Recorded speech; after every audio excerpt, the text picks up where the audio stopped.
Кийинки сөз Алиев Медербек Кубанычбековичте. Рахмат. Саламатсыздарбы, кымбаттуу коллегалар жана урматтуу талапкерлер. Мен сиздерге төмөндөгү оюму пикирейми билдирейин деп туура көрдүм. Бардыгыбызга маалым болгондой, парламент дүйнө жүзүндө адам баласы мамлекеттүүлүктү түптөгөндөн бери жөнөкөй гана жай баракат турмушта эмес, оор акыбалдарда дагы өтө чечүүчү ролду, факторду ойноп келген. Жалпы жөнүнөн парламент деп айтып коебуз. Монголиядагы курал, Америкадагы конгресс, Украинадагы Рада, бизде жогорку кеңеш. Жалпы жөнүнөн стереотипалык көз карашта жана укуктук ченемдик актыларда белгиленгендей, жогорку кеңештин төрагасы спикер. Мындайча айтканда модератор деген эле түшүнүктө, алып баруучу тамада. Бирок мен буга кошулбайт элем. Мен ойлойт элем, жогорку кеңештин төрагасы бул жогорку кеңештин жүзү, жогорку кеңештин күчү, жогорку кеңештин кудурети, алмазы. Ушул жерде 90 депутаттын кадыр баркына баа кошо турганда, бааны ала тургандагы ушу төрага болот. Ошончу кимиңиздер төрага болсоңуздар дагы Кудайдын буйругу менен ийгилик каалайм. Болгону жогорку кеңешти 3 бийлик бутактын биризинин башчысы катары татыктуу деңгээлде алып барасыздар деп ишенем. Экинчи маселени айтып кетким келип турат. Азыр өйдө да айтылып кетти. Мамлекеттик кызматчылардын кыскартуу боюнча оптимизация маселесин мен колдойм.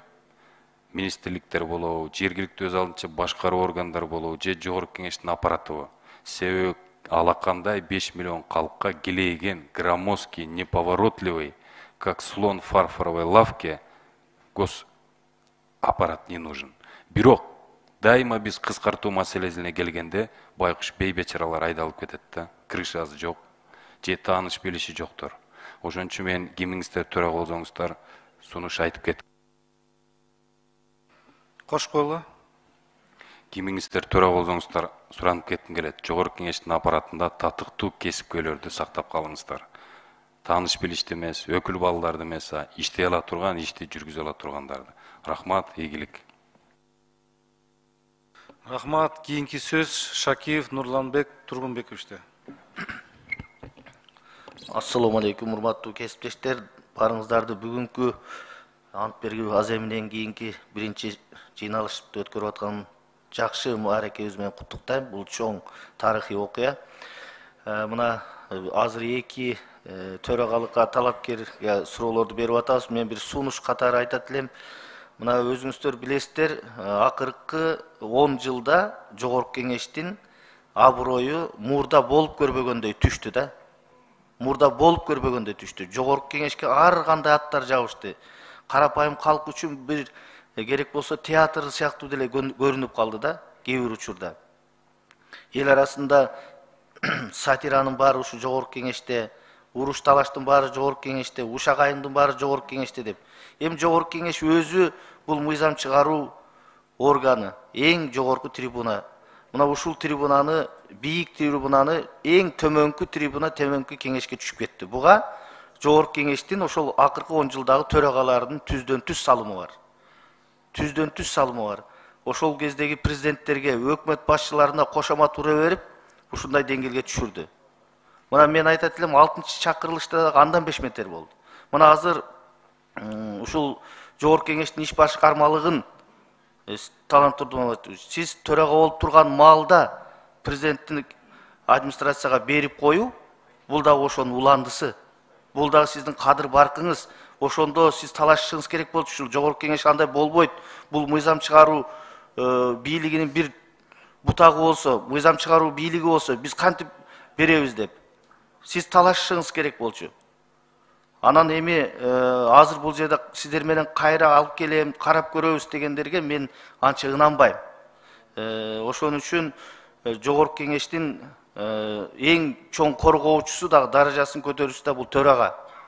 Мен ачык эле айтайм, Адахан Кимсанбаевтар убагында жогорку кеңештин кадырын аябай көтөргөн, ошо Текебаевтар да көтөргөн. Бирок тилекке каршы кийинки төрагалар өтө төмөн түшүрүп койду.